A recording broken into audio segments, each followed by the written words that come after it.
मृत्यु भोज पूर्ण प्रतिबंध को लेकर कानून बनाना होगा। प्रतिबंध को लेकर कानून बनाना होगा।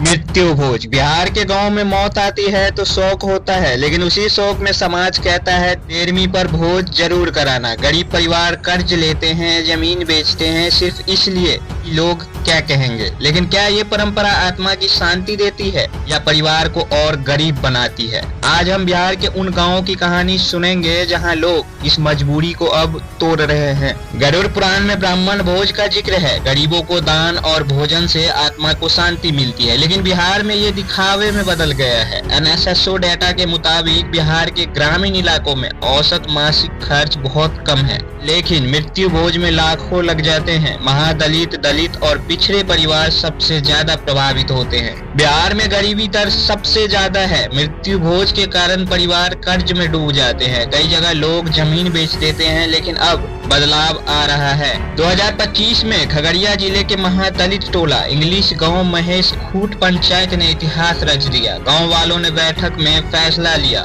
कि अब कोई मृत्यु भोज नहीं होगा, सिर्फ सब यात्रा में शामिल होना है। उल्लंघन पर 5100 का जुर्माना लगाया। अध्यक्ष हरिलाल दास की अगुवाई में 600 आबादी वाले इस टोले ने कहा गरीब परिवार को कर्ज से बचाना है। समस्तीपुर में भी यादव समाज की महिलाओं ने प्रतिबंध लगाया। बेगूसराय और सहरसा के कुछ टोलों में भी बहिष्कार किया गया। अब मृत्यु भोज की जगह लोग दान चुन रहे हैं। गरीब बच्चों की पढ़ाई, बीमारों का इलाज, पौधारोपण ये असली शांति देता है। बिहार में कई समाज यादव महादलित अब सेवा पर फोकस कर रहे हैं। बिहार के खगड़िया जैसे गांव दिखा रहे हैं कि बदलाव संभव है। आत्मा की शांति महंगे भोज से नहीं बल्कि सच्ची सेवा से मिलती है। अगर आप बिहार से हैं और इस बात से सहमत हैं तो इस वीडियो को शेयर कर दें।